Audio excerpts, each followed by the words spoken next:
So much easier to pitch a shiny new iPhone app than a high-tech API in JSON. But I don't really care. I've been waiting this day for over a year now. And first, you probably must know that everybody thought that Google was another just search engine and Facebook wasn't the first social network. And people thought that Apple computers couldn't do serious computing. So we believe in WhoAPI that people are actually that make or break a startup. So that's the reason I would first like to say who is WhoAPI than rather than what problem does it solve. So this is my partner Eddie, and we co-founded a game development team when we were in high school. And later we even founded a web development hosting company that we ended up selling for an undisclosed price. We even got an investment for WhoAPI, and let me repeat that. So we actually sold the company and we got an investment to focus solely on WhoAPI. So since you haven't seen me on any of these photos, you can guess that I'm probably the biz guy since I'm standing here and all. And my co-founder is tech guy, he's Eddie. So what we actually did with the hosting company is we hosted a lot of websites. We had 500 clients, and I'd like to go through some of the issues that hosters face, which we learned. And later, WhoAPI actually delivers information when those problems occur. So in one case, can you imagine the complexity of hosting 500 websites on a single server, and then one client keeps spamming? Well, it ends blacklisted, and none of the other clients can send emails as well. So that's a huge issue for hosters, and they want to know the second that happens. So WhoAPI provides that information. Or can you imagine somebody trying to access geeksonplane.com and the website isn't working? Of course, they would like to know that the second it happens. And also, this also means to a hoster that probably 500 more websites are down. So that's a huge issue. Can you imagine the importance of hosting 500 companies, 500 clients, and then in 1 second, they're all down. So hosters want to know the second it happens, WhoAPI can provide that information.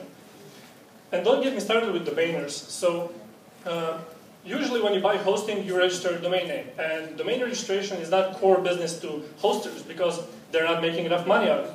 And there are people like Mike Mann, for example. He actually has over 300,000 domain names. That's insane. He even has a business plan for most of them, which I don't really understand, but he makes a lot of money out of it.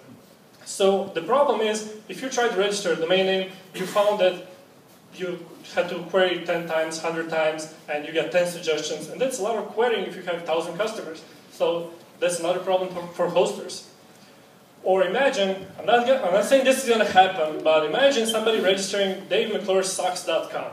That wouldn't be nice. Or if somebody registered a keyword and a trademark. So with WhoAPI, you can find out the day that happens, and then you can intervene. So you have a lot of brand protection specialists that cater to that. So again, if you use WhoAPI, you can have that information. So this is our logo. And the thing is, this is only going to get more complex because so far you have 200 TLDs, and by next year you're going to have 2,000 more. You can see Google's TLDs here, and for each one they pay for $250,000. So Google, and there are a lot of domain investors paying big money and betting big on domains in the future. So this is so serious that people that resell domain names sell it for $1 million and things like that. Actually, the prices of domain names in the aftermarket are following the prices of the US stocks in the IT sector. So this is research for the past 6 years.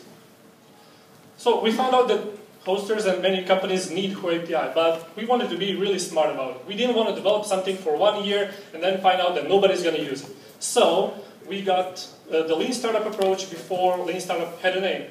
So what we did, we actually built a landing page, invested $20 in Google AdWords, and we got over 200 pre-orders. Talk about market research, huh? So this is what the landing page looked like. It was nothing special, focused on one feature, WhoIsXML. That was that, 200 pre-orders. We've come a long way since Get WhoIsXML on the landing page. With that, I'd like to announce that WhoAPI is ready to launch, and you can start using it on 10th October. Thank you very much.